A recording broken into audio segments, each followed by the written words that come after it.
Opa! Welcome everybody to Stavvy's World. What an episode we have for you guys today. I'm fresh from the gym, doing my little PT for my shoulder, getting ready to get ripped. And unfortunately, I didn't have a delicious Factor meal because I already ate them all. That's right, folks. We're happy to announce that Factor is a sponsor here at Stavvy's World. Some delicious, never frozen, already cooked for you. All you got to do is heat them up and eat them meals. Head to factormeals.com/Stavvy50 and use code Stavvy50 to get 50% off. That's code Stavvy50 at factormeals.com/Stavvy50 to get 50% off. And folks, our guest today, he's a delicious meal all himself. The wonderful Kyle Kinane. Well, I just want to eat him up with the new look. I love the mustache. Yeah, you man. know, you were a classic long beard. Yeah, dude. Shaved completely guy, and I like seeing that you're kind of coming. Man. Like you're coming over to this side, dude. You're coming over to this side. Man. I love it, dude. Normalize male pattern baldness.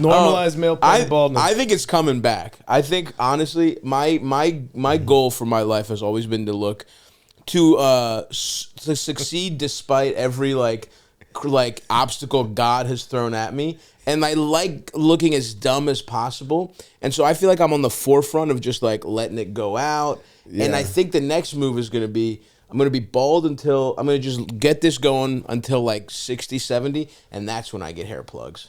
You know what I mean? But like, I think we should get old men with incredible plugs, but young men, middle-aged men with just let it go natural. But that's like I think that's the ballsiest move. It's like, yeah, it's fake. It's fake. What about it? I think I'm going to go wigs in a little bit, too. I've been... My girlfriend's trying to push me like, why? Who cares? Who cares? And like, it is kind of... I think I was like, Jason Alexander was on some... Like, he had a toupee. And people were like, you got... He's like, yeah. Yeah, it was awesome. That was owning it. Yeah. I just never had hair. Yeah. I wanted some hair. I wanted to feel hair. It was awesome when he did it, though, because he was he was like the most... documented bald man of the 90s. Him and Ben Franklin, the most famous bald dude. And then he just popped up with hair, but shout out to him. Obviously, that's the blueprint in another way, of course, Costanza. But yeah, dude, nice to see you, but also just nice. Yeah. I love the new look, dude. Yeah, I gotta flip it once in a while. I love the new look. Well, it sounds like whenever people are like, "Oh, this is how somebody looks, and this is what we expect from them," like, "Oh, that's when I gotta do something." Yeah, like, for sure. Yeah, and it's great. The internet's great to let you know that your face is terrible. Absolutely, and your looks bad. Like, cool, man. Oh cool. yeah, I'm glad. Thanks for taking time out of your day. Oh yeah, we got at least I would say 40% of our comments on all our episodes and videos are people tracking how much fatter I am in every episode. we get a constant deluge of those, and I don't usually. It's so much that I don't read the comments, but every once in a while I'll just be like, "Oh, how's this episode doing?" And just immediately the first comments are always like, "He's getting fat as shit. God damn. Yeah. When are they taking his feet off?" Do you ever think you're responsible for it because you're a comedian? Like, I'm busting your balls. I'm like, man, I don't know. Yeah, you. We don't know each other. Yeah, but then well, you're a public figure, so I guess this is. Hey, listen. My life's pretty fucking sweet. If some also fat guy wants to momentarily feel better because I'm fatter than him and he forgets every other thing that I'm also more of than him, that's fine with me, dude. I don't think that's part of the service we provide here at Stavvy's World. You're some guy who just started exercising. You think like it is funny because when someone starts a new thing, they're always like so hardcore. And there are people that are like gym guys that are like, it's disgusting when you're fat. It's like a fuck those guys 100%. 100%, but it's like, you know what, man? You want to get those comments out for the 3 weeks you stay on your diet? Great. Enjoy it. I'll be here for you. I'll be fat. I'll be, I'll fluctuate. I'll be your sin eater. Absolutely. I'll eat your sins. I'm fat Jesus. I'm getting fat for all of you, so you can take me down in the public eye. Who better than a fat sin eater? That's how you know he's hungry for him. Throw him over this way. Oh yeah, brother. I'm excited about I'm like from outside Chicago, so I'm at home right now. We got a lot of Greek diners in Chicago. Every big city always has a nice Greek diner, Greek restaurant culture. My favorite new joke that bombs is like I bought a house and it has asbestos, and I'm like, not a Greek roommate, and then nobody knows why I'm asbestos. What are you doing? Hey, asbestos, clean the dishes, man. You're right. It sounds good. I thought it was fun. Philly, it worked a little bit. Chicago, a little bit. Everybody else like, what does he mean? Yeah, just being racist. You need a heavy Greek presence. Yeah. To get that for sure. Nice, dude. Bought a house. Is it because you also have we should say, special out right now, Dirt Nap. Yeah, very man. funny. You mentioned you're in the burbs. Is that the house you're talking about with asbestos? This one's in Portland. Okay, I'm nice. in Portland, but it's pretty quiet. And I was Yeah. like, that's all right, man. You're 47. Yeah. You know where the good time is tonight? The porch. Yeah. Like that's it, man. It's just quiet. Oh, I sit get out it. There, like what? I don't need to be hanging out. Like if I'm not doing a spot, I don't need to be like in the mix. Yeah, What am I doing? I'm in a relationship. I'm old. Like Totally. let's chill out at the house. Absolutely, yeah. So, but you went from, because was it like the pandemic? You were like out of LA and into the like Portland burbs? Or how'd Yeah, it we go? moved out there. We had like a chance to move up there, and then we're kicking it there for 3 years now. We got an apartment in LA too, so I'm Nice. still in the mix. Yeah. I'm distracted by the thickness of this statue, by the way. Oh, yeah, I'm sure dude. it's been commented on a lot. Yeah. No, but it's awesome. But and those that's are cake back there. absolutely, yeah. The people don't see the back. The back's really nice. All I'm looking at is the back. And by the way, they make that. That's not a special order. You can just get that off the Home Depot website, bro. So if you want if you need your home in Portland to be greeted by two fat Davids, I think there's not a problem at all. Without the front, I couldn't tell it was David. Yeah, fat David. We're of so course. used to just Yeah. peeping them Jennies that you don't see it from the south side. All right, I love it, dude. Thick Dave, I like it. He's a piece of ass for sure. I got to be honest, man. I've often talk shit about crowd work comics and everybody. No, I want to come clean. I got to come clean. I know what I've said in the world. No worries, dude. But you should know that me and everybody, including whenever the topic comes up, it's always like, yeah, but Stavros is funny though. Stavros is funny. But everybody's pissed at you because you made it look easy. I know. You've heard it a bunch. But everybody's like, fucking, he's putting out shit, making it look like that's all you got to do. Like, I get it's it. comfortable and it's easy. And it's like, no, it's a skill. Fully. And so. No, dude, I completely get that. Like, I think about it sometimes. It's like, I don't know. It almost feels like I'm America and I'm telling like, China can't. I'm like, hey, you guys need to cut back your fuel consumption. I'm gonna use all the gas and natural oil possible, but the third world doesn't get to. Do as I say, not as I do. Yeah, exactly. All right, you won't understand this until you're older. I really do feel like because Only mommy can touch hot pots with her bare hands. Yeah. She knows which side isn't gonna burn her. I do think there was something that happened because like people were doing. Well, people were kind of going viral off crowd work, and then it was like most people just thought I was the second guy from Cumtown, and they were like, well, if this fat idiot can do it, I can do it. And so it was like, I do feel like there was even like my personal friends, which kind of hurt my feelings. Yeah. They would see shit go viral. They'd be like, dude, what's going on? How do I do this? And they would be like, they would post like 3 clips, and they'd be like, oh, this sucks and it's hard work to do every day. But I mean, do you think I'm not? I know I'm somewhat responsible for every like middle-aged, bearded, talking about dead end graphic designer going like, oh, I'm sad and I fell asleep on my pizza. There's still craft to it. Because I'm talking about how shit's not going well. There's still some eloquence in there. I do. There definitely, when I first got here 10 years ago, there was a lot of Kinane karaoke going around. Where there was a lot of horrible versions of you with no punchlines, being like, and like pretending to have a growlier voice than they did, and like drinking IPAs on stage. Like, so man, you could see. They missed it, man. They didn't pay attention to the details. I'm a cheap beer, dude. You fucked that one up, guys. Yeah, so that's why dude. I saw it like and I'll watch because like the scourge of it. It's like Toast. You know it's improv where one person just doesn't know. Like that's my thing. Like, remember how like everybody hates improv, but we love crowd work? Yeah. Like, it's the same thing, but the other person just isn't good at the improv. It's part. bad. Or sometimes neither of them are. Most of the time, neither of them are. But that's where I want to say, like, I know I've talked my shit about the idea of crowd work, but it always comes away, but Stavvy's good at it. It's kind of the problem. I appreciate it. Yeah. No, I do feel like I do. Because you seem I genuinely get that a lot. curious And I like having a good, I don't like the, like there's a lot of crowd work that's like, the guy knows what he's gonna say. He's Subway just magic. setting you. It's three-card Monty. And you're because then you're on the subway going, I can't believe how do you do that? I lost $20. But it's like the opposite of joke grenades, where it's like on the way home it gets less funny. You're like, right. Oh, that's how he did it. Yeah, you see it for sure. And meanwhile, I just like to,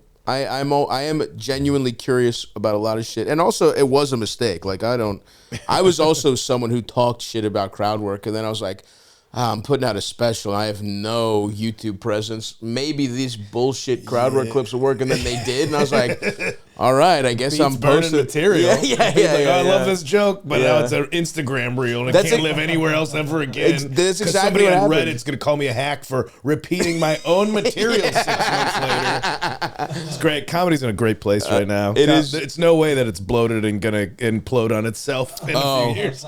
Oh, dude, it's the 1920s. I feel like I'm dancing with a flapper, smoking a cigar, and the fucking Great Depression's right around the corner. I go the other way. I go, it's 1989. I'm on the Sunset Strip. And Faster Pussycat thinks they're going to be the next Guns N' Roses. Yeah, right. And Nirvana's not tuning their guitars down the street. Yeah, either way, we're on the precipice. But let's, folks, let's hope the bubble doesn't burst till 2025, where I will be doing a big theater tour. I'm taking this year off, but please, God, let it go until 2026 so I make a ton of money in those theaters. Are you full year off? Full year off, man. Full year from a serious tour. Like the last couple years were just like too much, and I did get. I mean, to our eagle-eyed YouTube commenters, I have gotten too fat even for myself. Where it's not even like and I've talked about it before. It's not like a looks thing. It's just like I'm starting to feel like unhealthy. Where it's like, so I'm doing a full sober year. I'm doing a full. Nice. Yeah, I'm doing a full sober. My 35th year of life. Gonna go sober. And just kind of like I'm interested in the burbs life because I got a place in Baltimore. Yeah. And I think I feel the exact same way where it's like, it's not like Baltimore's the burbs, but I'm in a nice little neighborhood. I got a backyard, and I feel like it's a lot different than living in a fucking 3-bedroom where 2 of the bedrooms are your podcast studio. You know what I mean? So I'm taking a little time to just kind of zone out. And also, I feel like the material, I don't think it's sustainable. This like every 16 months a new hour is just not. I know I'm not good enough at comedy to do that, and I don't have enough life experience to do that shit. So it's like I want to just actually live. That's the part of like, if you somebody pointed out like, okay, so new comics are talking about how everything sucks and their job sucks because that's your life experience. It's like you're in a dead end job and you're starting stand up born out of like desperation or like what, I'll throw anything at the wall just to feel somewhat happy momentarily. Totally. And then the comics that start working like, oh, all their jokes are about airports and hotels because now you're finally on the road and your life is just that. Or it's staying out too later. Exactly. Man, I was in Birmingham and this crazy thing happened. I was in Chattanooga and I met a crazy... because you're staying out and everybody... That's your job is to be out Friday night, but that's everybody else's. And they're going to show you the craziest time. Yep. So that dictates part of your career. And then you build a following based on all these crazy stories. And now if you try to pivot away from it, people are like, man, you're just not like living anymore. It's like, nah, I just grew up. And that's okay. Totally. If I'm a good enough comedian, I can start telling stories about just the shit that happens to me. Absolute mundane bullshit. Yeah. Like, I replaced a thermostat and a stove, and I feel like a king, and I'll figure it out. I'll figure out how to make it relatable. It's not there yet, but I don't want to have just an hour-long set of like, oh, and then it was 4 a.m., somebody had ketamine, but like we also were on city bikes, and we're like, man, the river's not that cold. Like, I don't want that. That's like, that doesn't, I mean, shit like that still happens, but it still happens. I'm more ashamed of it. I'm learning shame now. Now I'm almost 50. No, I'm with you where it's like, and I just want to like, I don't even. It also is nice to just not have a plan and to just be like, you know what? I'm just gonna be a fucking human because I don't like. And it's like you start whatever. We don't like to do too much comedy talk. Yeah, but it's but you start comedy because you don't want a job. And then when it becomes your job, you're like, oh, this sucks. And I just have to hit certain benchmarks like I'm a fucking salesman. Like I have to, I better come up with 15 minutes before Q4 or else I'm not going to be able to get a Netflix special. It's like, I'd rather just take a little bit of time and be just a fucking bro and just fucking chill out and, Well, I think if you deal with my ridiculous, my family and all this bullshit. If you care about it, you're always going to be like, oh, but I didn't write new stuff. But Yeah. like also... You realize like how blessed any of us are to be like, you know what, I'm gonna not do anything for 6 months, including not worry about how my bill nowadays like, and I'll try to do comedy in front of like 28-year-olds that are just like, well, I'm $400,000 in debt. The middle class is collapsing. We're embroiled in 5 wars. And to try and even speak about how you're in the middle class, it's like a let them eat cake situation. Totally. Like, I try to do jokes about buying a house, and I'm like, I'm 47. Some people are grandparents at this age. All I did was the one adult thing. And like somebody like, you own property. I'm like, what the fuck? Well, I thought we hated landlords. What? I'm trying to relate. It's a shit house. I'm like, oh, the house sucks. Don't worry, it's got asbestos. It's got rats. It's garbage. I'm gonna burn it down. You guys want to live in there? Squat in it. I don't care. Like I'm trying to win over 24-year-olds in Portland. I'm like, no, you're not. You don't have any life experience either. You trust fund kids throwing garbage cans through Starbucks. Like, all right, man. Like, no, I mean, I know, it's definitely like, you don't also want to be the rich, like talking about rich shit where it's like, that's completely unrelatable. And it's like, I also think there's enough, everyone has their own like dog shit problems where it's like, I do not have it figured out. Like, I have money, but the rest of my life has completely gone to shit. Like I'm just complete, so it'll be fun to try and piece it together a little bit, and then whatever comes out of it comes out of it. I lived an orphan's life for 20 years to get to this point, eating found burritos and shit. So you know what? I'm gonna be all right with some fineries. It's nice. A room that I have for sitting. It's okay to have that. A sitting You can room. have that in Baltimore. Yeah. What's the plan? What's the plan for the spot? Let's talk about that. Let's get HGTV up. Well, just got the grill set up. We got a little garage. I'm going to turn into like an office gym situation. Okay, home gym. Gotta get shredded out solo there. Flex, loose weights, free weights. Free weights. I work out a lot. Yeah. Are you using loose weights? Just got some big rocks you took from the park that you lift up. That's a Greek themed thing. Big rock. Sisyphus. Build my own Acropolis. I'm going to build my own Acropolis on the top. Dude, I really do. Got the Lego Parthenon room. It is funny, the older, I don't know if you feel this way, but the older I get, the more I'm like, dude, I want to return to, like, my genes are screaming, like they're screaming for like. The fat jokes are lining up right now. GENES, you fucking piece of shit. My genes. He's quiet down, Eldest. I hate it. I don't ever want to make fat jokes, but then the jokes are just out there. It was a meatball over the plate. I want to point out. But they're screaming for like trashy Greek decor where I want like this. Yeah. It's not far off from a painting I actually want to purchase of like the Greek, like every old Greek guy has like, a Greece beach scene that's like kind of tacky artwork on their wall. I would literally want that in my bedroom. I want marble columns. Like I don't know. Fountain? I would love a fountain. I don't have the space for it. I mean, that's the thing. It's like the kids I grew up with, there's always space for a fountain. You're right. I mean, you go a little further down this neighborhood, you'll find some cramped marble fountains. Yeah, I've had to walk around. I've had to shimmy around fountains to get out of somebody's house. Yeah, absolutely. But yeah, there is. I do feel the like getting older and not the desire, but the like almost inevitability of sort of returning to where you came from or getting closer. Like I feel like your youth is for like exploring, and then you hit a point where you're like, gravity just pulls you back to where you came from, and you're never going to be exactly like where you were from or your parents or whatever, but you're going to get closer than you were at your wildest. You know what I mean? I don't know if you're I mean, when listening to the special, it kind of felt a little bit like that, where it seemed like, You're talking about moving to the burbs, like being out of the day-to-day rat race. Relating to your trying to relate to your parents a little more, like that shit. I don't know if you're feeling that way at all. Well, we've been children, for much longer than I think any generation's been allowed to be. For sure, and yes, absolutely. We've been absolute, just 12-year-olds. Yeah. Still to this point now. And by the way, I think it's gonna change. Like, I think this is one of the weirdest.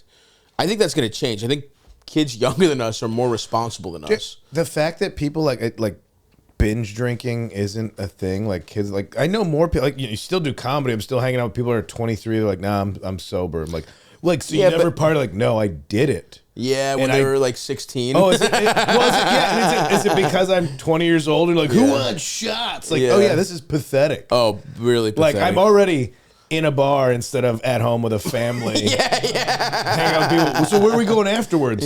Nowhere. Nobody has money, and we don't drink because you look silly. I'm like, oh, maybe there's some lessons to learn, or just acknowledge that that's shit. Yeah, they're just gonna be like, nope, life's gonna be real hard. Yeah. So I need to have my head on straight to handle it. Yeah, like, and I wonder. Fuck. Yeah, dude, I wonder if I'm curious to see what these Gen Z motherfuckers, if they start getting married at 25, or because it's like we grew up where when we were born, the world seemed like there were endless possibilities, and then it was like, oh no, it was like it kind of happened after. Like I just feel like the 9/11 to this entire time frame is just like, oh yeah, there's no progress, there's no nothing, but we at least had that idea. And I think we were mourning that as a generation, and then it was like, oh, these kids just never thought anything good was possible. Like, do they have the mindset of like a medieval peasant that's like, well, I'm religious, I need a wife, I need to, you know what I mean? But people are just being Catholic again. I know, that's weird. That's bizarre. And it's one thing to be like religious or spiritual or whatever and seek meaning, but Catholic? Good job. Catholic's brutal. Good job on this new punk rock, because I'm like, what the fuck is wrong with these kids? Like, you did it. Like, if you're I do think it's the job of not the job, but I shouldn't understand what you're doing if you're 17. That's true. I shouldn't get it. Which is, and you nailed it with the Catholic. That is true. That's a good point. You nailed it with that. That's actually a really good point, because if they just got even more trans, I'd be like, oh, cool. Yeah. But I'd be like, all right, cool. The thing I understand is progress. But if they're like unionized kid fuckers, they're playing Gregorian chants and fucking I'm like, oh, I don't get this. These people that harbor pedophiles, oh, that's the one of all of them. At least be the snake handlers. That shit was wild. The thing is, now I'm not. This is not defense of the Catholic Church. Everyone else also probably molested. They just I just feel like almost every other religion also sucks a little child dick. But just the PR, the Catholic, the leadership, it was more grassroots, I would say, for other religions. Whereas Catholic Church, from the very top, they're doing the mixing and matching. Bro, from the very top, if you're gay, you're going to hell. What's the best way to hide being gay? Be a priest. So no, you're not supposed to fuck. Also, here's access to boys. It was dialed in for molestation. Yeah, absolutely. And I bet you they're having weird sex parties. Just didn't the other pope, the German guy who quit, didn't he have he had a man servant who was just some piece of ass that followed him everywhere? I think I kind of remember. I think he was just on some I don't know. But did you? So I'm guessing you didn't grow up religious at all. Were your parents religious? No, I mean like CCD and stuff. So Catholic Sunday school and stuff. Okay. Nothing happened to me, but it was. There was the one priest. The one priest he was like, oh, he's sick, and then somebody's like, oh, he's got AIDS. Like, with priest with AIDS. Whoa.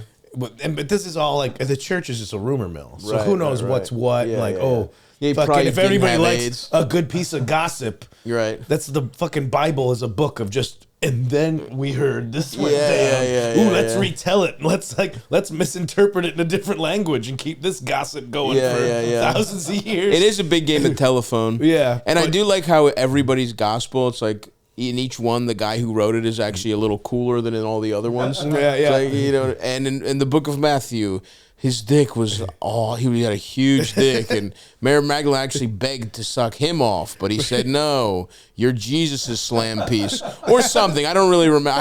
It's been a while since I've read that particular book of the gospel. Rory Scovel's got a good joke about Peter's letter to the, he's You think that town's like, why is Peter just here every week? These fucking letters. We're not writing them back. Yeah, I guess to be fair, the most I remember about God is from The Last Temptation of Christ, both the book and the Martin Scorsese movie, where it's pretty clear he gets pussy from Mary Magdalene. And in my head, I was like, oh yeah, that's just a fact in the Bible, and no actually religious person thinks that. But come on, come on, he's not gonna get a little fucking head from her. I think that makes him cooler. Virgin birth, dog. Virgin birth. Yeah, cover it up. Absolutely. I was my education came from like bad religion lyrics, which were just as obtuse as the Bible itself. Oh, he's singing so fast. There's so many consonants. These words are big. All right, I don't know. This really isn't that fun. I'm just trying to hang out and drink beers in a parking lot. Of course, like mosh with my friends. So you grew up in the Chicago burbs, you said, right? Where it was like, and they didn't make you like. So they made you go to Catholic school? Like your parents were just on some classic... It was that like... On some classic, like this is just what you do? Yeah, you didn't have a kid that wasn't... Like they didn't... They went to church when they were little, and it's like, no, you have to. Same, Again, do as I say, not as I do it. Why aren't you guys going to church? We already went. Yeah. We already did our time. Now you got to go through it. And it was just like you... Which I'm not going to argue with anybody trying to like direct their kid. Like this is like math, science, this shit. But... Here's an idea of this other aspect that's not necessarily in the book's education, but there's a part of life where like a moral compass and things like that. I think there's other religions or, camps that can teach that without, also you burn in hell if you touch yourself. But if you do, go in this little room and kill that guy. All of it looks like a cult to me. Yeah, for sure. Like all of it is like looking back and it's not edgy to be like. I know. It's edgy to say like I'm a Catholic. Yeah, it has flipped in a certain way. You've got me. Yeah, but right on. That's what you're supposed to be doing. Like Greek Catholics or Greek Sunday school was so funny because it was just like the Greek Orthodoxy, and we're the most chill religion with Orthodox in the name for sure. Because it's like no one really gave a fuck. Our like Sunday school teachers were just like we literally, one of my Sunday school teachers was just like a guy who would like been to jail and said God saved his life, and then he was like, and his son was telling us like almost like the Holy Grail conspiracy theories about how like the virgin birth, like this was like a kid in 9th grade who clearly had heard this from his dad, who was like, yeah, you think he was like, the Virgin Mary had other kids. He was like, he literally said the phrase, you think they just sewed her back up and she was a virgin again? And it was like, are you talking about the Virgin Mary's pussy, dude? And then the guy, this is like, and then the kid, this is what the kid is like arguing with our actual Sunday school teacher. And the guy's like, the guy had no idea what the fuck to say to that. And he was like, and this kid who had heard from his father who was in jail, who I guess God spoke to him about these things, and that was like the level of like, and he had some theory where it was like, well, yeah, God, as soon as the Virgin Mary's pussy was busted wide open, then it was open season for Joseph. It's just God got dibs on her pussy, and so he was talking about how like Jesus had half siblings, and he was just doing like this crazy, that's like what the kid weird. Was saying? This is what the kid is saying. Sunday school, and it was that was the fun. That's the only one I remember. Yeah, because that was the only fun like Sunday school. Because they were thing not prepared for any blowback. Sunday school teachers were not prepared for any line of questioning from like a 3rd grader. Yeah, that's like, well, why would God make hell? Yeah, if he loves all of us.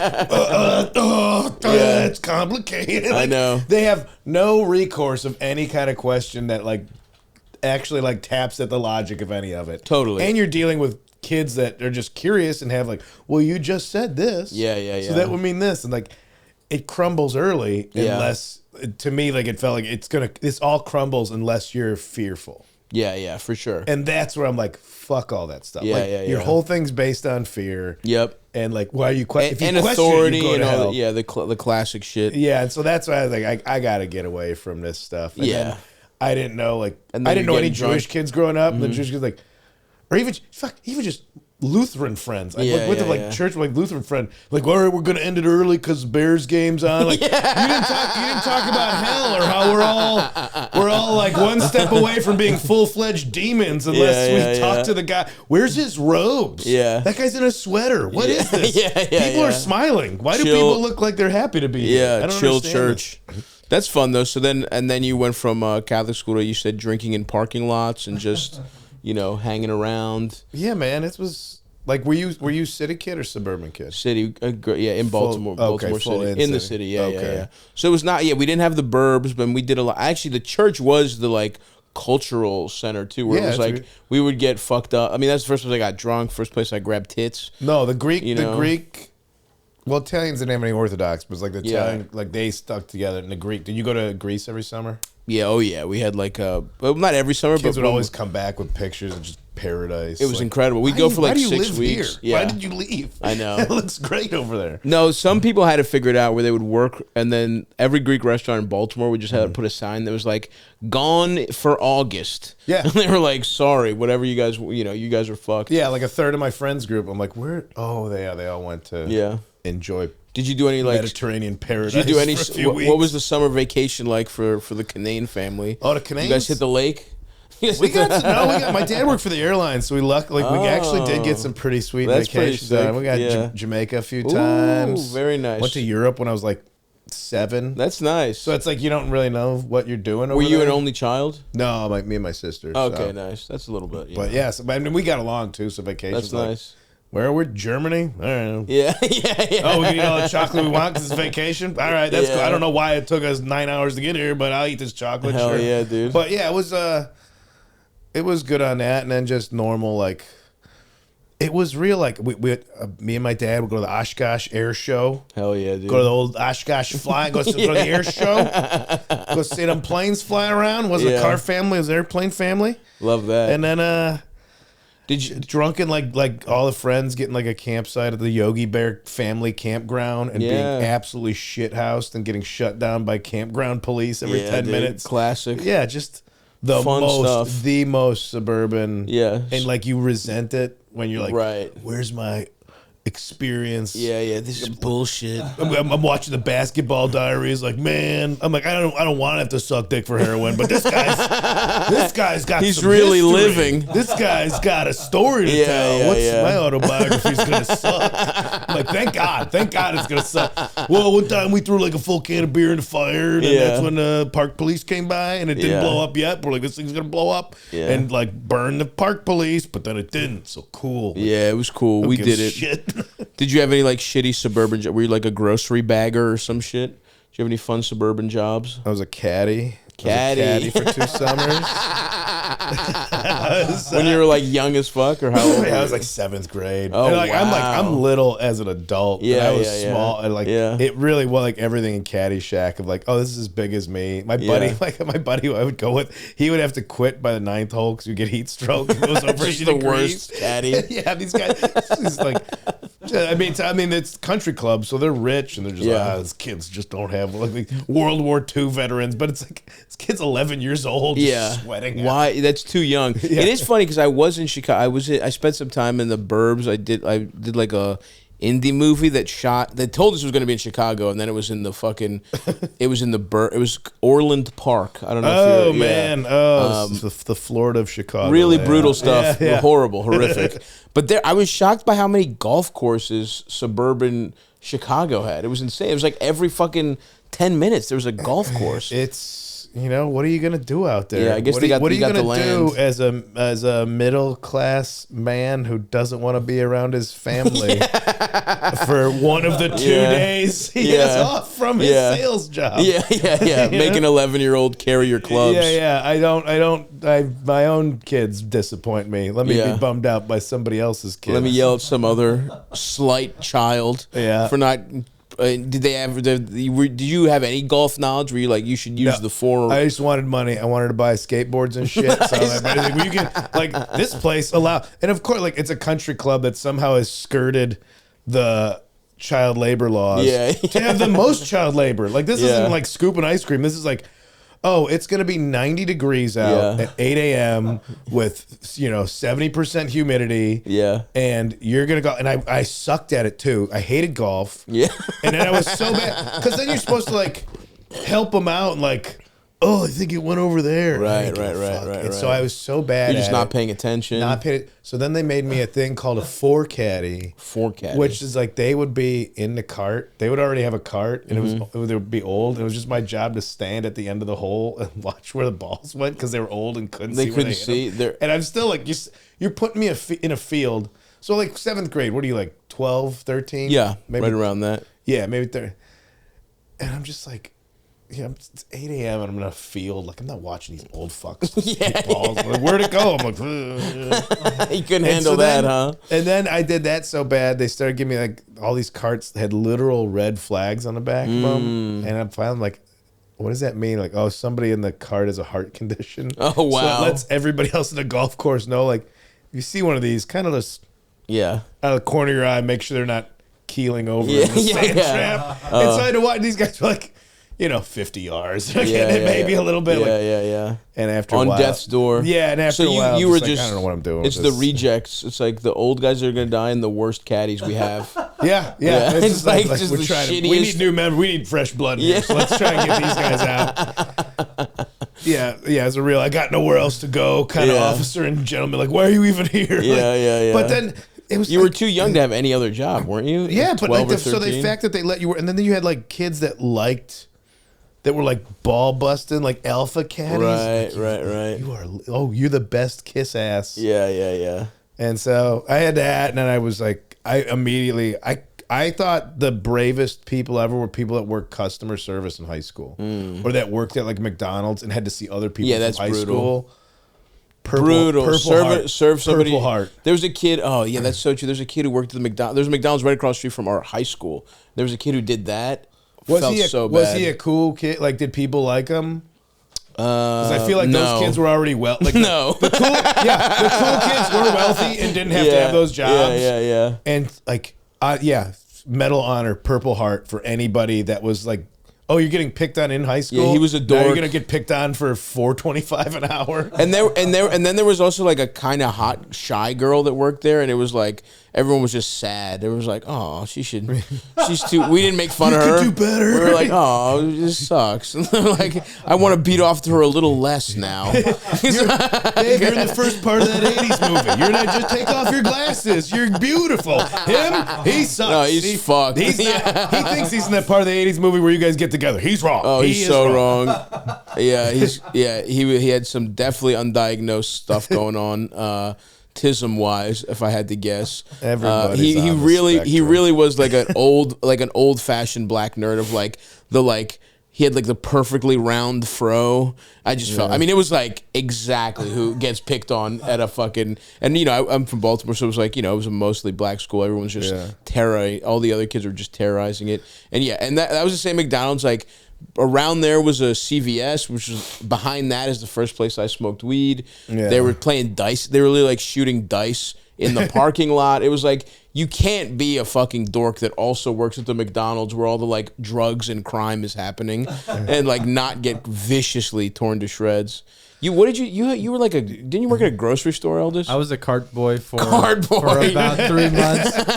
We called them Wranglers at least. When I worked at Kmart, we called it Wrangling. Added a little ranch terminology to it. It was a little more fun. No. I love that too because I remember you gotta hit the back 40 and go wrangle up the herd. Yeah, gotta get the herd. Gotta get the one with the fucked up wheel. It has a mind of its own. We got a lame one out there. Yeah, I remember at first you being excited and then realizing.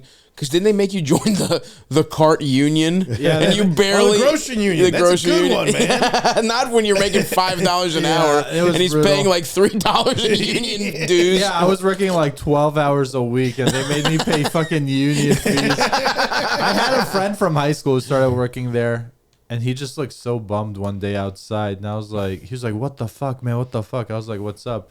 He's like, I just got my paycheck. It's $4.35. Oh my God. He's just like, and we're pro-union on Stavvy's World, but come on. They're fucking 15. Let them get 20 bucks. 15-year-old like down in the dumps about union, dude. Like, kids' Christmas is going to be thin this year. Like, dog, you're supposed to be hoping for a Super Nintendo. Yeah. I was used to those, plush $30 paychecks. I was like, $4. I can't imagine. Yeah, I thought I was king shit when they made me join a union when I was 17. Oh, you're also a union teenager. What kind of union? I was in a bakers, confectioners. Hell yes. And I think I'm confusing it with like, I always want to put tobacco and everything because it's the weirdest, like the ATF, like alcohol, tobacco. Yeah. I think it was bakers, confectioners, and tobacco workers. Hell yeah, dude. But yeah, I worked in a. That's a great trio. Yeah, I was like, we got to put it somewhere. Dude, that's 19-year-old me's dream. Yeah. Is fucking desserts and a couple Camel Lights. Donuts and cigs? Come on, man. Remember that croissant in a parliament? Ooh, dude. You weren't a fat kid. If I worked as a fucking baker as a child, forget it, dude. That would have been a tough scene. You weren't loyal to the parliaments being Greek? That was like the color scheme. Like, oh, no, they had to. No, Parliament, when I was growing up, now someone's told me it was a lesbian cigarette. But growing up, I feel didn't people say it was a crackhead cigarette?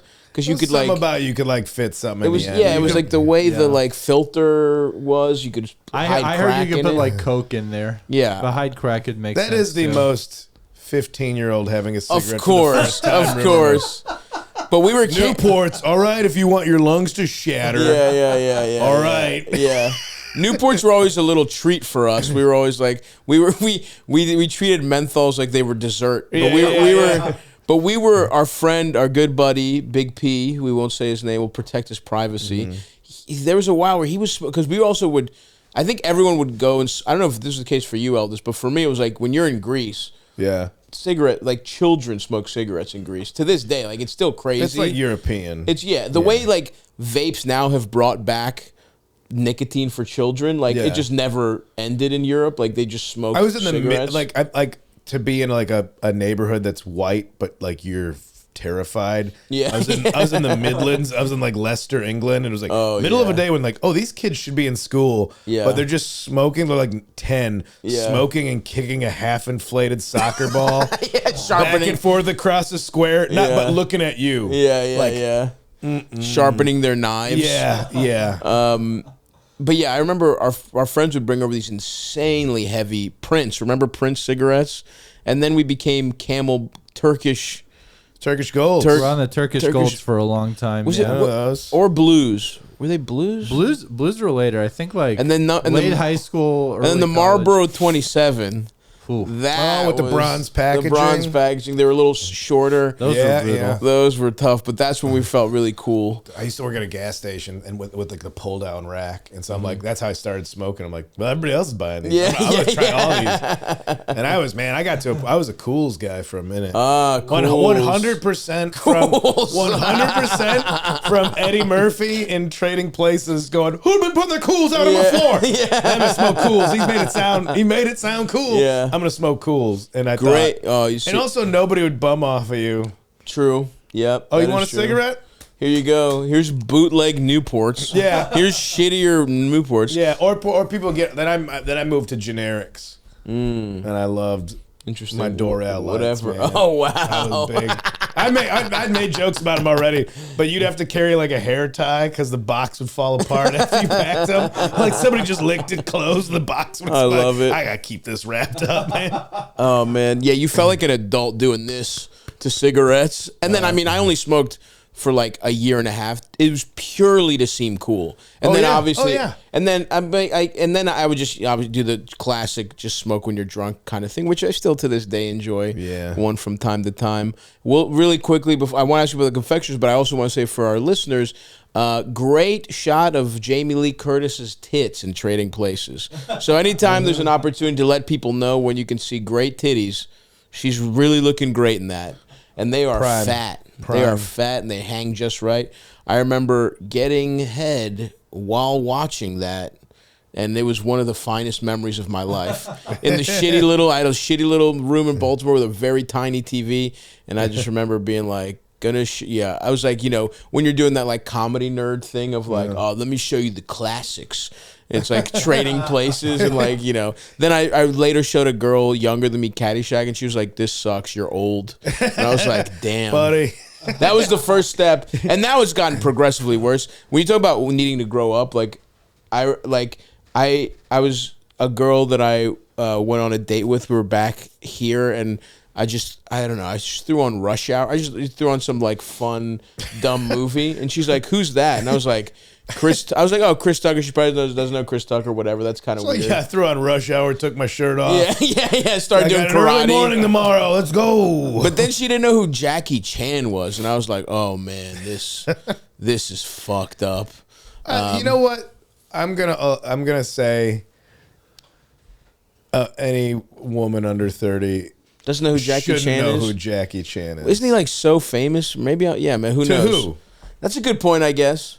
I guess a 25-year-old. Yeah, what has Jackie Chan made that would pertain to a 30-year-old female's life in any sense of the word? I guess you're right. All right. I feel a little less bad. A guy who's known for doing his own stunts, who's not Tom Cruise. I guess that's fair. Yeah, Jackie Chan's not so bad. I guess Rush Hour was just a classic from my childhood. That's like somebody. Yeah, what's your favorite Sia song? Like these are my references because I'm bad. Right. Oh yeah, it's like I don't know. Yeah. Every song I don't recognize, I assume is Taylor Swift. Every song you don't recognize in a Target is Taylor Swift, probably. Remember when I'll flip and say it's all right if they don't know who Jackie Chan is. I guess you're right. Yeah, remember when Lethal Weapon 4 came out when we were like in 5th grade? That's how like the late rush hours are for Zoomers, That's fair. No, you're right. It's just I could probably come up with a better example of my feeling my mortality with the girl I'm on a date with, not knowing a reference. But for now, it's Rush Hour, folks. Come back on another episode when I'll really think about it. But if you're gonna hold to anything that's formidable when you were 15, you're about to get aged out of a lot of shit. Man. No, you're right. You're right. Guys don't like John Cusack's solid run of 80s ski movies. Maybe Keanu is enough. Maybe The Matrix is one. But anyway, whatever. Hopefully I'll live a long time and be dating women much younger than me and embarrassing myself for years to come, thanks to the nutritional value from Factor meals. Boy, oh boy, do I love Factor meals. Not horny anymore, but hungry. These are ready in mere minutes. Yeah, sometimes you bust a nut and you think to yourself, Jesus, what am I doing? These girls don't even know who Jackie Chan is. I need to get my life together. And that starts with Factor meals, nutritious meals. They got it all. They got different types of options, Calorie Smart, Protein Plus, keto, whatever you're doing. I actually tried, I've talked about it. I'm going to Baltimore. I'm trying to get my life together. So I got their low-cal options. They were incredible. Stop scrolling all this, for Christ's sake. Let me read the ad, you fucking numbnuts. Nothing pairs with Bad Boys 2 on Blu-ray more than Factor's low-cal. Oh, it was incredible. Move units for Thank you, you, brother. Thank you. I should know the names, but there was like the chicken breast was juicy with a little mashed potato, had some garlic green beans in there. There was a beautiful pasta dish. I sucked it down real nice after having a nice workout. They got it all. It's not just, whatever you want. They got pancake smoothies, a wide array of shit. And it's nice because it's cooked. It's never frozen either. You fucking heat it up and that's it. You don't got, we're on the go gentlemen here. We've discussed it. You've barely chosen which season of Night Court from the box set you want to start up by the time this meal is hot and ready. What's up, Ma? You want to watch Martin reruns? I've done that a lot. I actually have. You know what? Martin might be it. Anyway, they're nice. Whatever you need to do. I like it because my schedule, it flips around a little bit. Sometimes we're they've actually been great when we're podcasting because we do a lot in the day. We try and do, I like to get in a rhythm with the pods and you pop them in.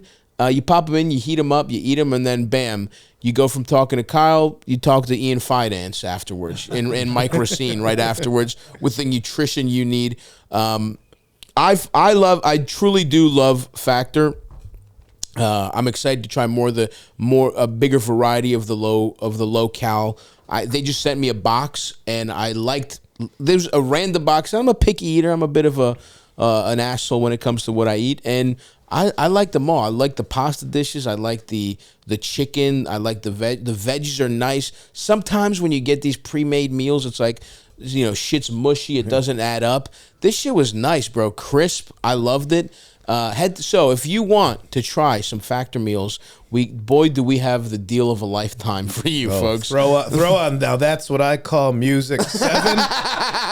And head to factormeals.com/Stavvy50. That's right. Kyle said it. Head to factormeals.com/Stavvy50 and use code Stavvy50 to get 50% off your order. That's code Stavvy50 at factormeals.com/Stavvy50 to get 50% off.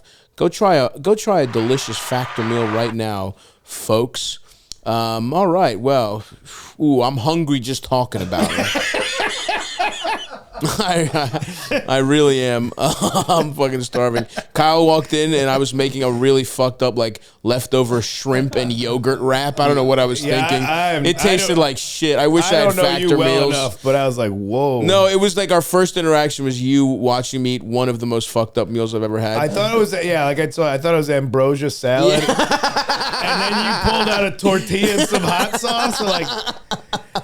All right, man. Athletes train differently. Yeah. I just came from the gym. I'm like, oh man, his synapses are firing different. It's not about flavor. I'm just putting some marshmallow in my system. He just created voids with that workout that he's trying to fill, and I'm not a nutritionist. So. Of course, if only I had a Factor meal. Truly, I would want to, and I wouldn't have had that fucked up weird shrimp salad. But anyway, Kyle, why don't we use some of the expertise you've amassed over the years to help answer our questions here for our friends, and hopefully sneak in some.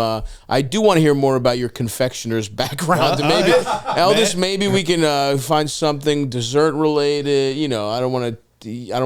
You probably won't be able to. Yeah, I don't think. Well, I'll see what I can do here.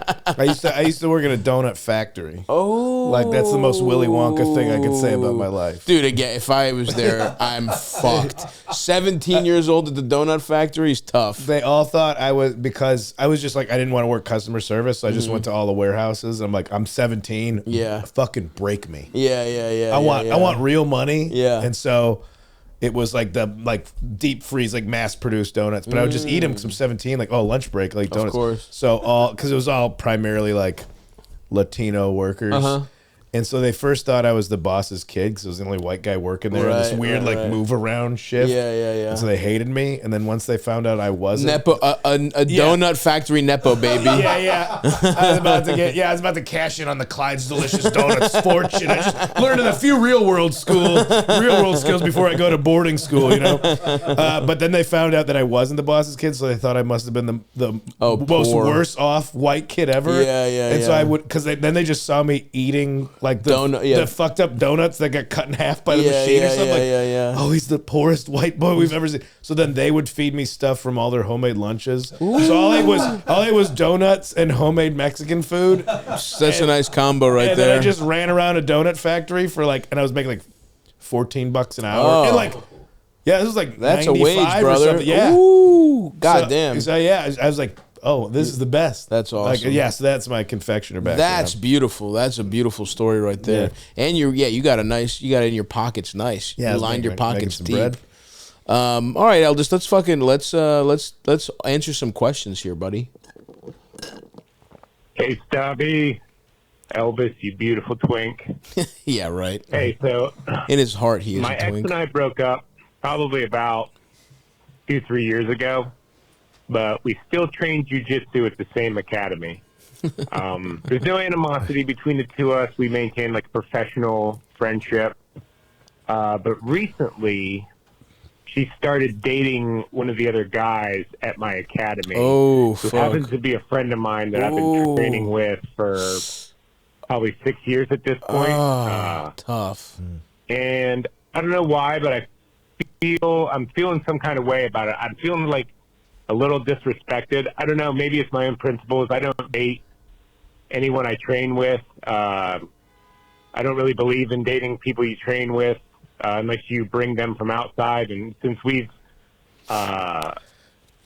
been broken up, I've dated exclusively people outside of the academy. Pause this.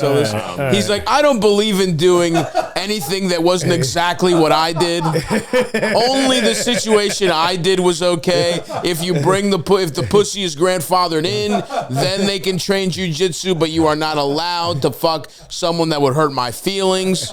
So very, very funny start so far, but go ahead. Let's just finish. Let's hear him out. Just because it feels kind of weird and high school cliquey. It's just anyway. Let me academy. Just I also don't. I believe in not shitting where you eat. Yeah, I don't know. Am I in the wrong to be a little irritated and disrespected that those two would date? Especially my buddy dating her, considering he knows our background and that we dated for 5 years. That's and whatnot. something. I don't know why. I just find myself a little irritated and bothered. It's not even jealousy. It's just a little jealousy. Like maybe I'm pushing my principles on them. It's not your principles. And maybe I'm wrong. I don't know. Just kind of wanted to get an outside opinion. Well, you and Eldis's this is awesome. opinions on this. Yeah, we got it. We got it. Isn't there a whole thing about like honor and discipline? And mastery of the self? Like, fucking deal with it, dude. Yeah, I don't. Yeah, it's like it is funny that it's like, yeah, who knows? It's not a climbing gym. You're training in the ways. Also, it's just like, dude, here's what's pissing me off. He's pretending it's about some kind of moral code that he's mad about. Stop. Don't. I say this all the time. It's like, don't lie. You cannot lie to us. That's the one thing I will not. That's the one thing I will not accept on this podcast. I always say we're like their defense attorney. Yeah. So you got to tell us what happened. Okay. And you got to tell us the truth. Honest assessment. And we can kind of massage it for you, whatever. But we need to know the truth. The truth is, you don't fucking care about what you are. And look, like, okay. If this was a girl you hadn't fucked and he started dating a different girl at your gym, would you be this deeply upset about your principles? Would you be like, hey, Todd, this is where we fucking learn how to do Kimuras. You're ruining the vibes. No, so that's what I'm saying. Be honest here. I'm guessing the other guy is better at jiu-jitsu than he is. That would also be tough. If the other guy was, he'd be like, all right. Yeah. Took a step down, toots, yeah. whatever. You're right. Let me dominate some of these dudes. Yeah, I mean, he said this guy trained him for 6 years. Trained him or trained with him? Trained with him, I thought it was. Yeah. So basically, all that's happening here is that here's where you can actually be a little upset, in my opinion. Now, look, here's the other thing. He's your friend. Is he your friend like you just take the same classes? Do you guys ever hang out outside of the gym? Like, if he's your actual boy...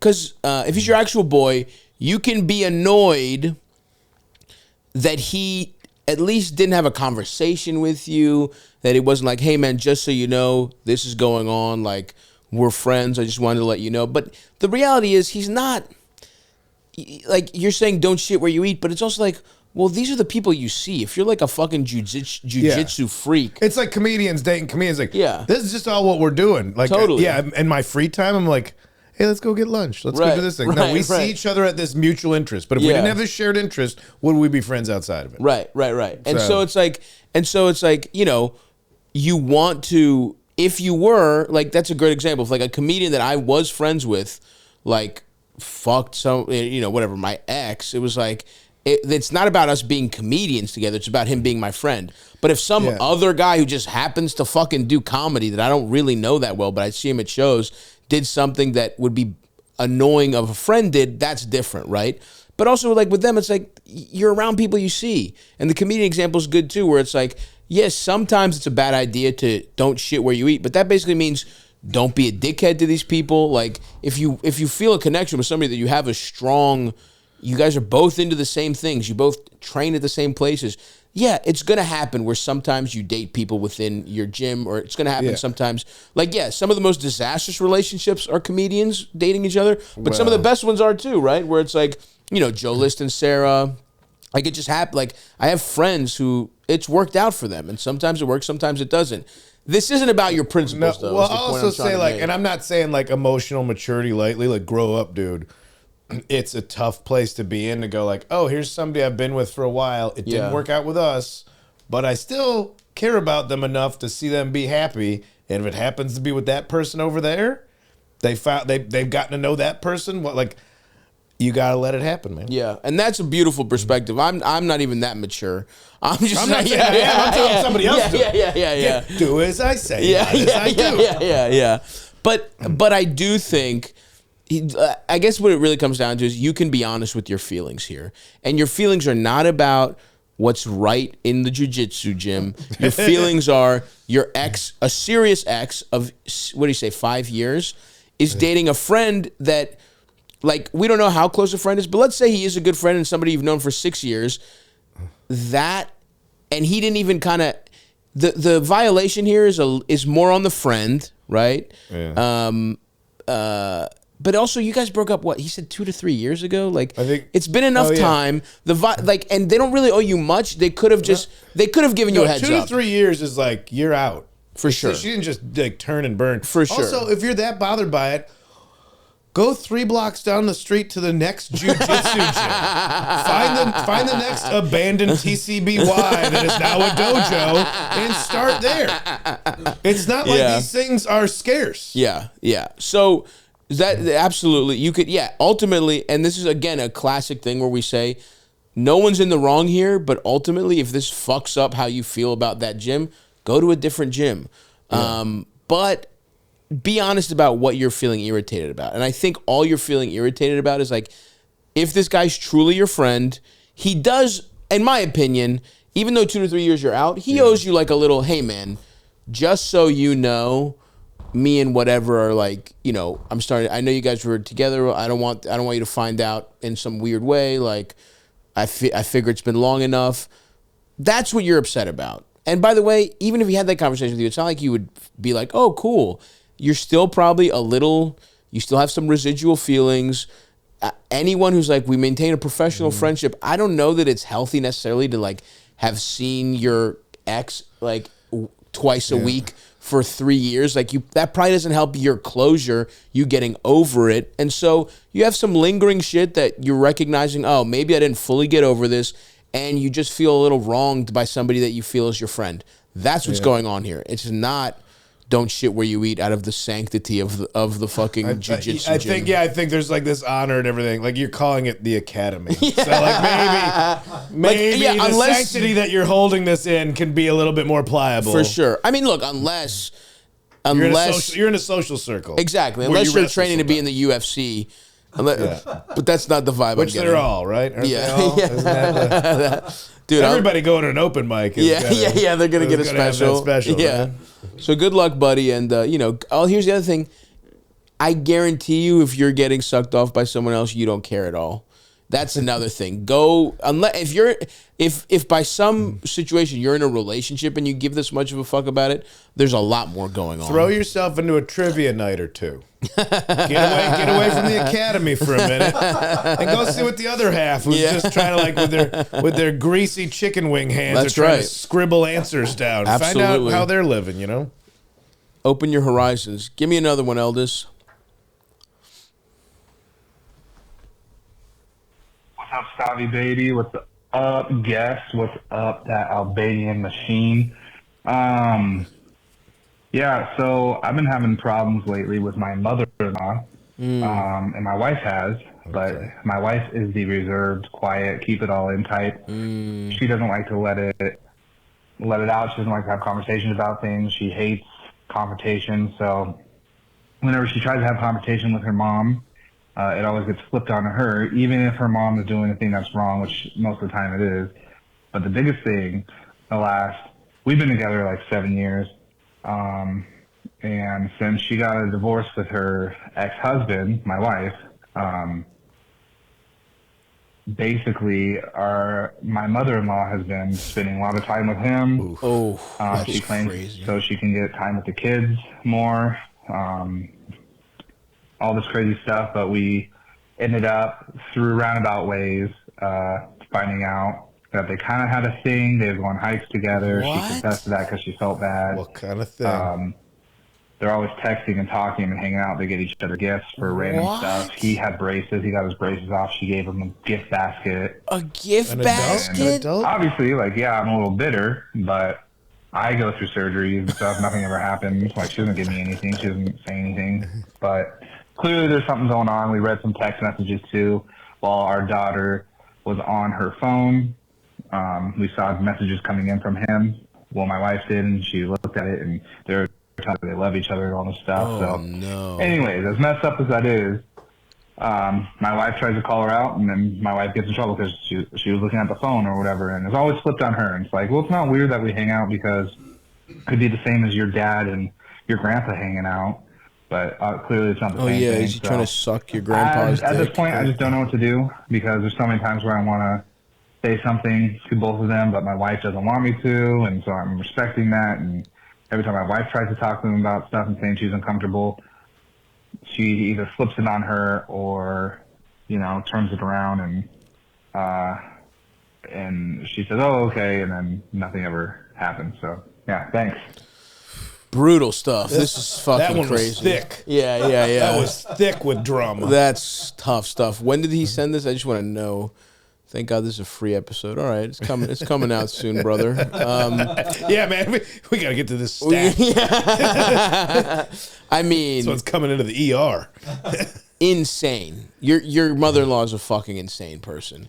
I feel like this has happened. I feel like we've gotten calls like this, and also this is a weird dynamic. Like one thing I never understood. I guess because like I come from the classic. Like there's different parent configurations. I come from bad dad, good mom. Okay. So I can't imagine a bad, like in my head, it's so tough for me. And basically, all my friends, it's like, well, not all of them, but like there's a lot of good moms and a lot of bad dads in like my friend group. So it's like, so it's hard for me to imagine, but one of the most fucked up types of moms is the mom that sees her daughter as competition.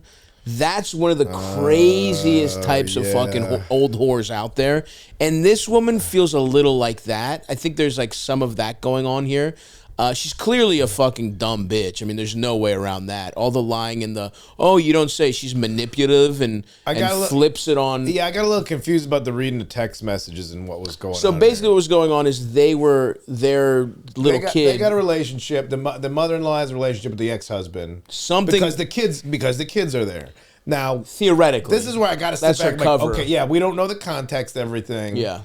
It's always like the "Am I the asshole?" columns on Reddit where you're like, "Yeah, you are, man." Right. We don't know, like, I don't know your wife's history with your mom. Nobody knows somebody else's history with their parents. If it's complicated, maybe they just don't like each other. So it's like, well, it's easier to see my grandkids, and that's the most important thing than grandparents. I just want to see my grandbabies. Yeah. I'll do anything it takes. If we don't have a relationship, but I need a relationship with my grandkids. Right. It sucks for this dude. Because he's on the outskirts of it all. But I think how I'm reading it is that like, is that basically the mom, at a minimum, just likes the ex-husband more than both the current guy and her daughter. Yeah, and at worst, I've seen that happen. Definitely. I've seen parents not like their kid, let alone 100%. the person they're with. 100%, and like that's at the lowest end, and at the highest end, she's secretly fucking this guy, right? Like that's that's kind of the range that we're sort of like. That's the range. But man, that we're do we in right have now. to just go back to the same advice we gave the first caller and be like, well, emotional maturity would say that, if you love something, you want it to be happy too. So if your mom needs to fuck your ex-husband, you should be. If they're both sincerely happy, like we're being hypocrites right now. If we're telling this guy it's entirely fucked up, but the first guy, hey, move on, dude. Move on. Your mom's fucking your children's dad. Just move on. Grow up. Yeah, grow up. So he's dealing with a couple different issues here. You've got the dumb bitch mother-in-law, which a classic, a tale as old as time, right? But the real issue here is for him is getting his wife to confront, because he sounds like he's chomping at the bit to go at this old bitch, and his wife doesn't want to do. Well, that. It sounds like maybe his wife, the daughter, already has some context where she's like, I don't even want to deal with her. Like there's already.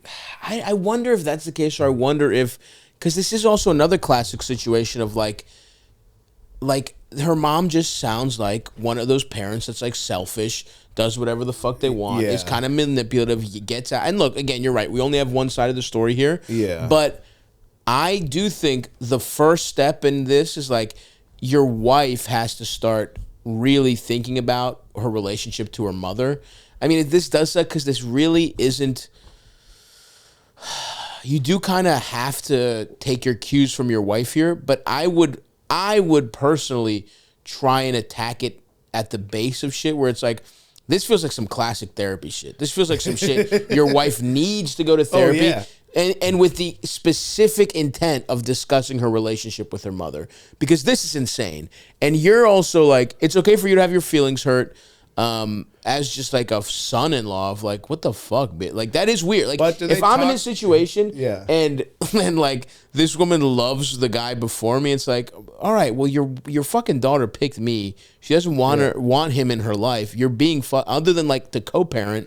But that's what, are the kids still cool with this guy and the mom, or are they also like, are they being turned against them? Or are the kids like, yeah, it's pretty weird that our dad, but then the kids only know that it's mom and dad. They don't have this sides. It's mom and dad. Right. And dad also, we get to hang out with grandma. I don't know how old the kids are. I don't know if the kids realize that, like, you know, when you realize, like, oh, that's my mom's mom and that's my dad's mom. At first, you're like, it's just the old people that hang out on holidays. Oh, it's funny when a baby just thinks his grandma's a different lady altogether. Yeah. And when he finds out it's his mom's mom, he's like, what the fuck? Oh, wait, you're the one You guys for know them? each other? Yeah.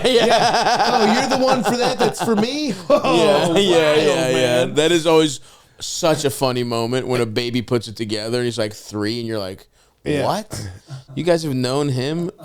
Yeah. Oh, you guys came from different. You were just adults when you met? Yeah. Wait, you guys weren't just babies together? My parents weren't babies together? So I don't know how old these kids are and like what the context that they're like sorting this out themselves. And but I got no clean answer for my man here. I mean, I really do believe it's like you just got to start with your wife and her relationship with her mom. That's the absolute center of all this. And like, cause I would love a situation where you fucking tell this old lady off, and even like her. It sounds like your wife might just have a weird bad relationship with her mom, and I think that's what's here. And that's all you could do is kind of support your wife through that. Because as things are, I wouldn't be the guy who sort of like tries to be a cowboy about this and like tells the old lady off yourself. I think you have to just support your wife into examining her relationship with their mom and what she wants. And that's tough. When a lot of times people want to be in denial if they have toxic parents, because it's easier to just be like, well, that's just my dad, that's just my mom. But sometimes they're bad for you, man. Yeah, because trying to excavate all of it is like, and it's a lot of work. I am replacing happiness with contentment is like very easy, and also like its own disease. I think of like, I mean, I bring it up a lot about being Midwestern. Like, well, trying to be happy takes work, but just being like. Yeah, it's making the best of it. Yeah. Right. Like, well, but didn't you want to do like more? And like, yeah. But like, it's all right. I'll drink a 12-pack. Yeah, I got like the good cable package. Yeah. I can just keep flipping till I fall asleep. Do it again tomorrow. Yeah. And listen, your wife might, after going to some therapy, thinking, doing the cost-benefit analysis, she might just be like, it's easier not to. But she has to decide that and not just stay in her own patterns. To me, that's what's... And look, maybe I'm a little biased. I do think that it's important to like... I think it's important to really think about if you have a parent that's been a fucking issue in your life, it's important to try and have a relationship on your terms. And if they won't, or at least on some kind of middle ground, and if your parent won't do that... I do think I think cutting off a shitty parent is a good way to go, and it'll actually ultimately make you happier. I've seen that happen for friends of mine. Yeah. It's just like, it's something that I think should be on the table, but that's not your decision. That's your wife. So all you can do is support her, maybe try and get her into some therapy and kind of, you know, be as supportive as possible with that. Have you ever had that shift in your life where you had to like envision your parents just as like a 20-year-old dealing with their parents and going like, oh, this is adding way more layers. Totally. To like, oh, no, this is just my mom and dad. They make the rules. They were like, you know, oh, wait, they grew up. They had parents. They were in the same position I was. And they say that that's the perspective you only get when you have kids of your own. But it's like, oh, I'm not going to have kids, so I should try and force that perspective on myself. Like, right. Oh, maybe they're this way because of the way they were raised. And it's like, you got to take some of that stuff into account. Totally. So, yeah, that's definitely happened to me, but I've also had that. And I'm like, oh, but... Like, but maybe if you look at you know what, I can't. Too much. I should get into this publicly. I'm sorry. Do you want to make a call into the show, Stavvy? I do. Yes. I mean, everybody knows I have a complicated relationship with my dad, so it's like I've had that like moment. And don't get me wrong, I definitely have empathy because he went through a lot of shit. But then there's other stuff where I'm like, oh, he is behaving like this is not acceptable. So I think it cuts both ways. Where you're like, you give them the benefit of the doubt and you see what they were up against and you have empathy for them for that. But then you also think of ways they behaved certain other times. And you're like, oh, I would never do that. Why didn't you see that you didn't like it being done to you? Why do you think it's your job to do it to me? Dude, literally exactly. Where my dad you will could break still, the chain. Exactly. He'll still like talk about ways that other people from 30 years ago wronged him, but he can't admit that like he did the same thing to me or my brothers or whatever. Greek immigrant? Immigrant, yeah. Came over here in the 80s, like, you know. Those were hard had dads. a weird, and look, his parents were bad. I've talked about it on my first special. His parents were from a loveless arranged marriage. Yeah. So it's not gonna be the most nurturing environment. He didn't have a good example of what. He did not have a good example. He did not have a good example. Stavros Halkias, my namesake, was not the best dad. He was more of a hoarder and a man who fed exotic birds. He cared way more about his birds than his family, and he helped like homeless. He was like a weirdly good. This is a theme with the father figures in my life and my family, where it's like they weren't bad guys to like their friends and the community at large. No, they just didn't understand how to have families and what they needed to do for that. Well, you couldn't I think that was just like dudes of a generation. Like you just weren't. You weren't emotional around your kids. And you didn't show emotions. And I think part of it is like seeing your kids as almost like your pets. Where they were like, they had to do whatever you wanted. And there was no like you meeting them halfway emotionally or in any way. I like it more like employees. Like, employees. Yeah, exactly. Like, something like that. But anyway. I run the house. Oh, you're not part of a house. Oh, no, you run the house. Right, okay, right. All right. Yeah. And then it's like, well, if that's the case... this company's been failing under your fucking administration. We've been in debt a lot. We're getting bailed out. Yeah, we should have gone bankrupt a lot of times. But so anyway, that's a little context to my answer too. So, you know, take it with a grain of salt. But hit us with another one, Big Eldo. Hey, Stav. I am a first-year teacher in Philadelphia. It's going okay, but the kids are absolutely fucking cooking me. I know you had mentioned in the past that you also went to a bullshit school, kind of like the bullshit school that I teach at. And so I was wondering if you had any advice on maybe how to earn their trust and respect without, you know, just having to be a total fucking cop teacher, disciplinarian, or, you know, how to be firm and caring without, you know, not high and tight and barking at them like a gym teacher all the time. All right, love the show. You can't do that. You clearly don't have the backbone for that. I don't know what. I can't answer this. Yeah, I mean, I went to Baltimore City Public Schools, so I know, like, this guy, I can hear from his voice, he would have been absolute food for us.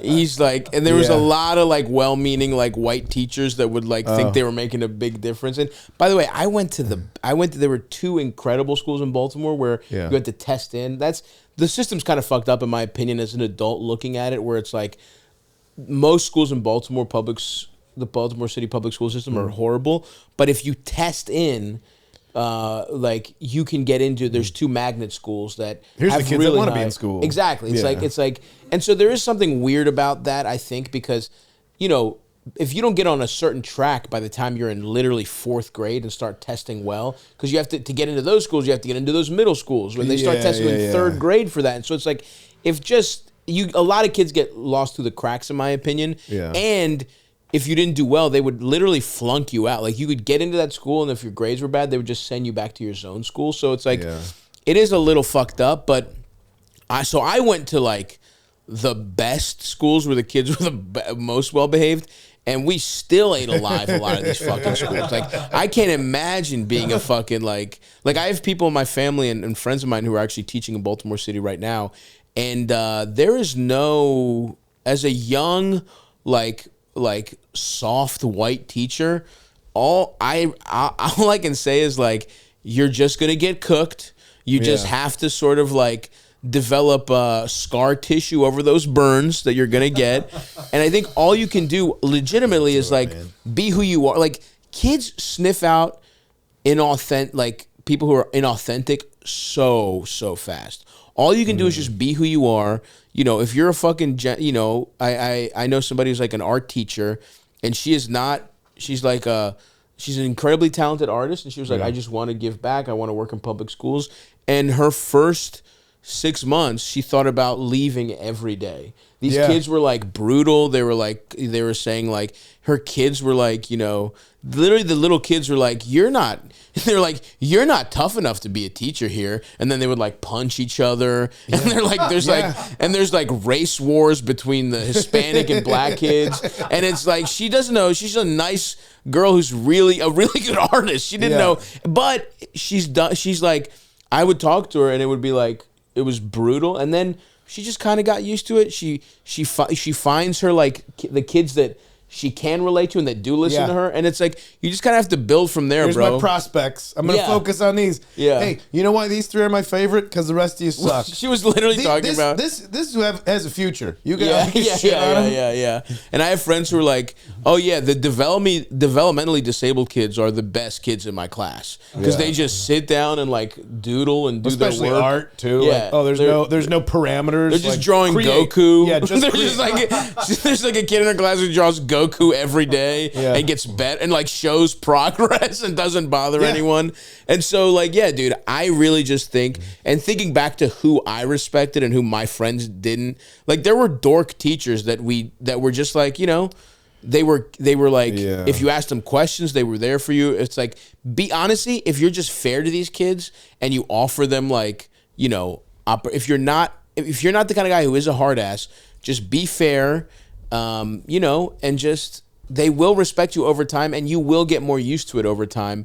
And I also think it's important to realize like, yeah, dude, you are actually doing something good. Like in this country, teachers are so fucked and you should get paid way more than you do. Pay. You should get hazard pay. Truly.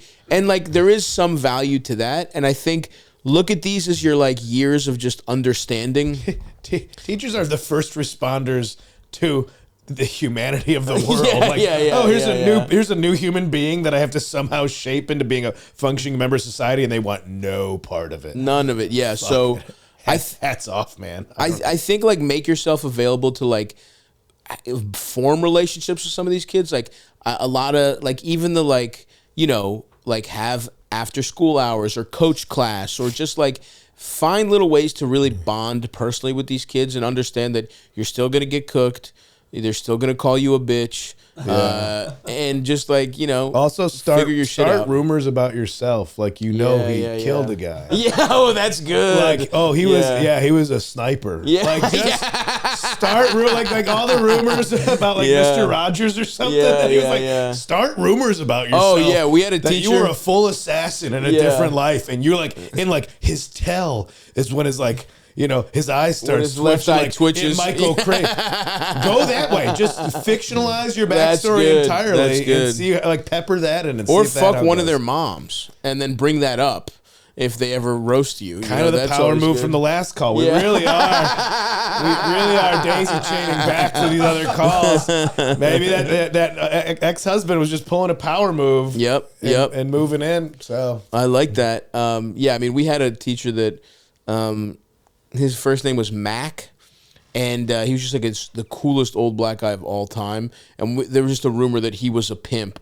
Literally because he was a fucking cool old black dude. Named Mac. Yeah. We found out his first name was Mac. We were like, oh, this guy's awesome. This rumor's true. It's true. I think that's your best bet. I mean, this is all wholesome advice. Yeah. Start rumors about yourself, man. Create a backstory. Yep. Wipe anything online about you clean. Get rid of it so there's no... You killed a home invader. A guy tried you and you killed him. Good. There's so much... I mean, kids believe just headlines and not art. You could you can do something with that. Absolutely. Yeah, that's great. That's good stuff. Get us another one, little L Dunce.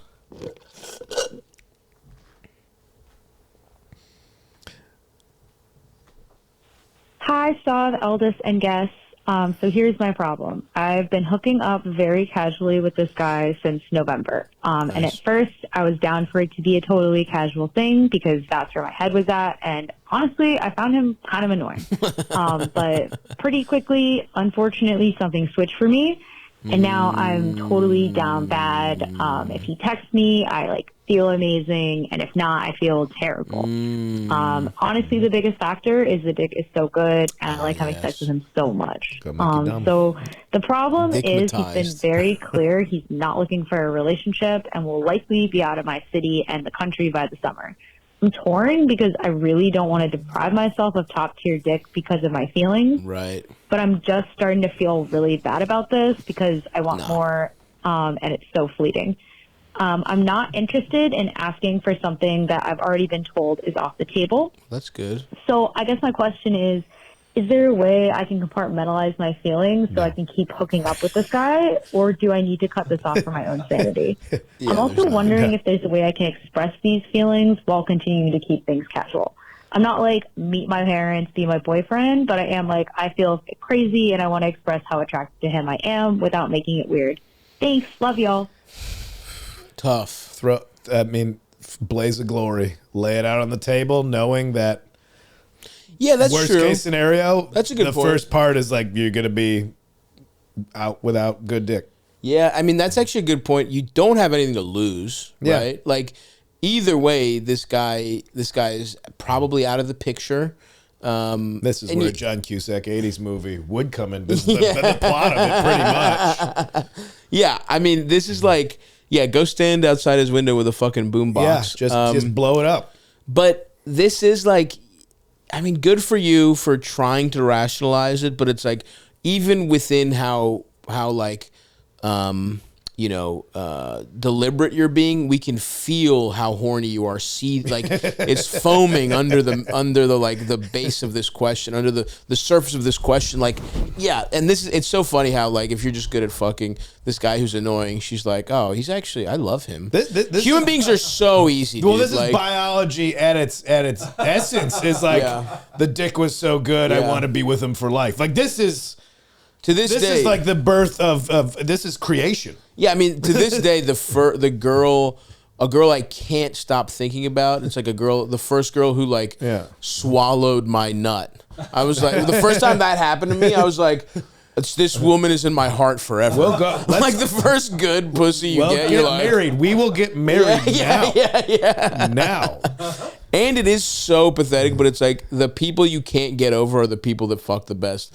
In my experience, maybe I'm just a fucking caveman. I'm sure there's whatever. Well, I think because you're shutting your brain down, you're not thinking about anything because it's so good. And then when your brain's empty, all the thoughts, all the positivity's rushing in. Yeah. This is why tribes began, is because of good dick. And right. They just followed. Yeah. 4 women followed around the guy with good dick through the savannah. Yeah, you're waited their turn. The most ingrained instinct human beings possess. That's all you're talking about right now. But we also live in a modern world. Break it off. Get out there. There's more dick around there. Yeah. So basically, yes. I think it's one of two ways. The weird middle ground you're trying to do, I don't think exists. You're just hoping that you can incrementally ratchet things up. There's no like, is there a way to say these feelings without being weird? It's like, no, not really. You have to just be like, I think if you want to, what Kyle said at first, like, yeah, what do you have to lose? You can just say, hey, here's how I feel about things. You know, I've really enjoyed the time. I totally get, and to be honest with you, okay, this will give you a glimmer of hope that's probably not going to happen. A situation that happened with me is I was in a similar situation with a girl, and I said the same shit to her, right? And I was like, and you know, last year I did this a few times where I was like, said that, you know, I was dating, I would see girls like in New York when I was back home, and you know, most of the time I had this conversation with them, and then they were like, okay, cool, and then like one or the other of us would fall off. But there was a girl who I had this conversation with early, and over time I started feeling that way. She didn't make these feelings known, or I started being like, I kind of like her a little bit, like whatever. Yeah. She never made those feelings known to me, and she was just like, hey, I had a lot of fun, but I found a boyfriend, and which, you know, whatever. And then I realized after she said it, like, oh, fuck, I kind of wish that she had that. Like, you have nothing to lose from having the conversation. Because either he's going to be like, oh, I'm flattered, thank you. But like I said earlier, I just I can't have anything serious right now. Or he will actually think about that and say, okay, I could maybe see these things. Yeah, some people's, you know, not everybody's timelines match up. Even though they might want the same thing, they might not want it at the same time. Yeah. This guy, you know, it's a you love something, set it free. You Absolutely, know? But, and also, shit, you were making a good point that I was about to agree with, but that was about it. Yeah, you know, no, I also think that, just blow it up. There's no. Yeah, I think the smart phrase thing that you said, is there a way that I can compartmentalize my feelings? No, there's never a way. There's no way to compartmentalize, and that's never a good idea for any feelings. And I will say, statistically, this is always how these situations go. One or the other person develops feelings, and that's the expiration date on it. You've reached it. And you also might want something because you know it won't work out. That's happened to me too. All you have to do is sit there and idealize it. That's a good point too. That's happened to me as well. You'll never be in it, so you can be like, well, this will be perfect because it's not going to happen. So you just can daydream about it. Right. Being perfect and how you'll never have it. What if we go to the farmer's market and then I get good dick instead of just only getting it at 1 a.m.? Yeah. So yeah, those are your options, baby girl. You either got to just move on and just whatever, or there is nothing, you don't have anything to lose with giving it, just opening up, sharing your feelings. And if anything, it'll work one way or the other, because either he will be kind of down, or he'll be like, ugh, this bitch caught feelings, I gotta go. And he might cut it off for you. But she sounds smart enough to know. Yeah. She knows the answer to her own question, I think, a little bit. Just wants to hear somebody else say I think so. But yeah, either way, if you make that last stand and he doesn't go for it, the only downside is that guy now knows, like, oh, this bitch is sprung. I can just treat her however I want. So when you make that, if you decide to share your feelings, you either ratchet up how serious it is, or you just get out of there immediately. And because he will then, if he's a bad guy, which you might be too dickmatized to tell, he'll just try and take advantage. He'll just know, oh, I have this bitch in the back of my pocket forever. Yeah, if you blow it up, he says no. Long con is if he comes back in a little while. Don't engage after that, but give it cool. And listen, if it's just over, hey, you had a nice run with some good dick. It's a nice. I still, like I said, I still think about the girls that who had some of the best pussy of all time, and I think of them fondly. I'll be on a bike ride, the sun is hitting me just right, and I'll just be like, chapters in our lives, man. Man, those were awesome titties. When that metal piercing hit my molar, that was awesome. All right, let's get one to go out on, a nice one here, Elvis. And we should say again, watch the special, guys. Dirt Nap Out. Where can the people find it, Kyle? 800-pound gorilla media, free on YouTube in a month, or whenever this comes out, beginning April. Probably then. Yeah, it's free. It's recently free on YouTube. Free with commercials, the way I want it. No concern for punchlines or rhythm, just an ad for BetterHelp, just wedged into the best part. That's what I want. Hit us with a nice one to go out on, Big LD. Hi, Stav. I'm a longtime listener. Love the special. Hello, Eldest. Hello, guest. I'm so happy that you're listening to this.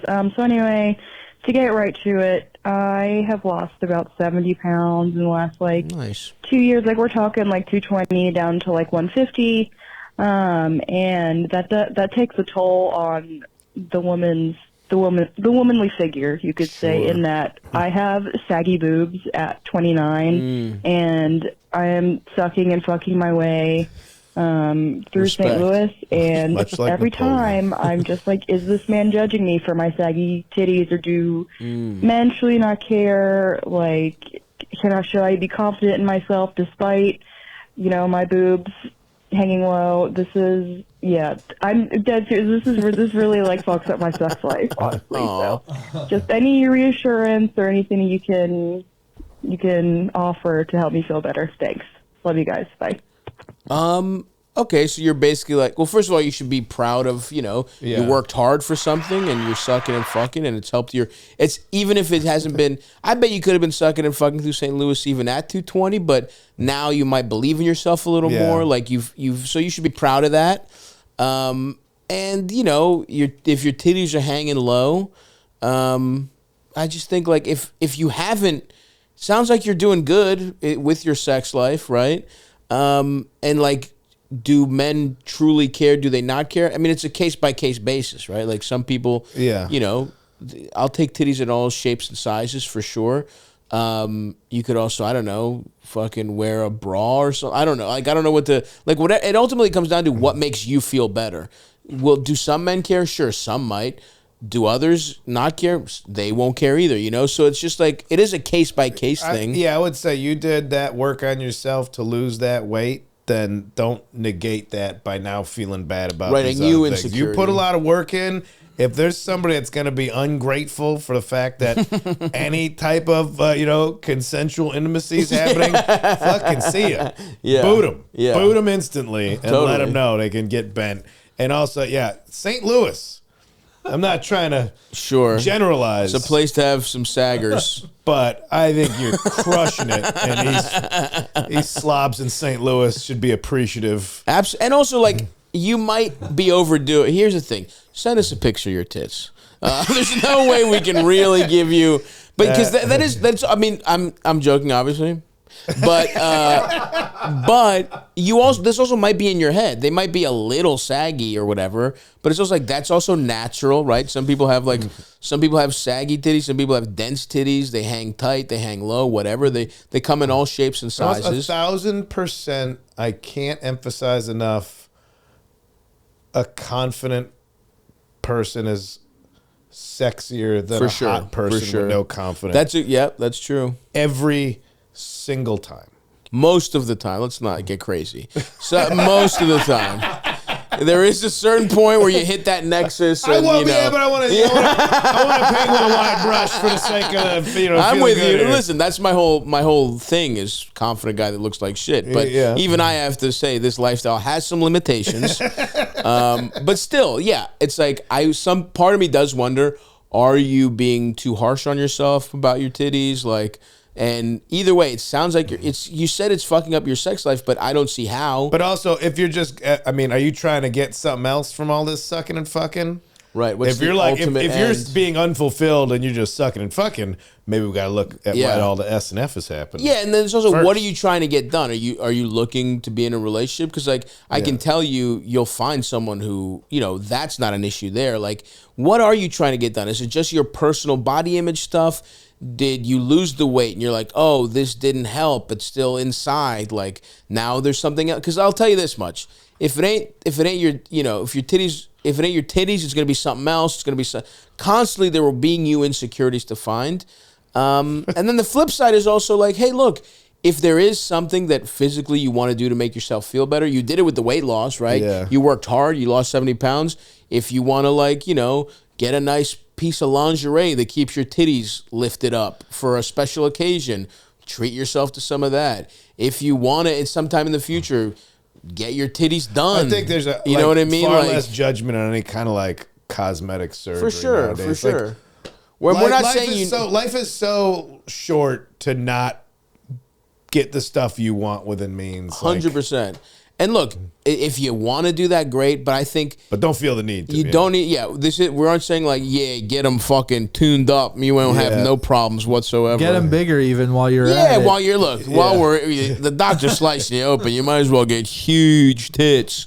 Real rubbery ones. But yeah, koi fish eyes. So maybe this isn't. So maybe that's not the reassurance you want. But I think it's within you. The answer, unfortunately, is within you, right? Yeah. Of course, you can find how you look now, whatever it is. You can find whatever your goal is. You can get that done if you believe in yourself, right? Yeah. I think that truly. I don't know. You might be too harsh on the SAG, but there is some. There's clearly people out there that are down regardless. And it's a matter of like, what are your goals? I think you can accomplish them as you are. But if you want to do other shit to like keep the personal, the confidence shit boosting, that's possible too. But anyway, and maybe I'd like to ask you, are you just making up for like a time that maybe you were bigger and you weren't getting laid, so you're not just packing it all in like, the guy that got married at 19 and is now divorced, right. and like maybe it'll slow down eventually, or are you like, is it like a sex and love addiction thing, like that might turn to something else? Sure. If you're just out there trying to get dick, who cares what they think? I also am wondering, like, what is the like true motivation here, right? Like, because you're asking, do men care? But it's like, why does that really matter? You know what I mean? It's like a sentence like, I am sucking and fucking my way through St. Louis, which seems like a Johnny Cash throwaway. Well, I fucked a man in Reno. He fucked me in the ass. I sucked a man's hard penis. Get me through that arch. Just to watch him come. Get me through that arch, Jesus, and I'll give my life to you. So anyway, good luck, buddy. I'm sure the titties are great.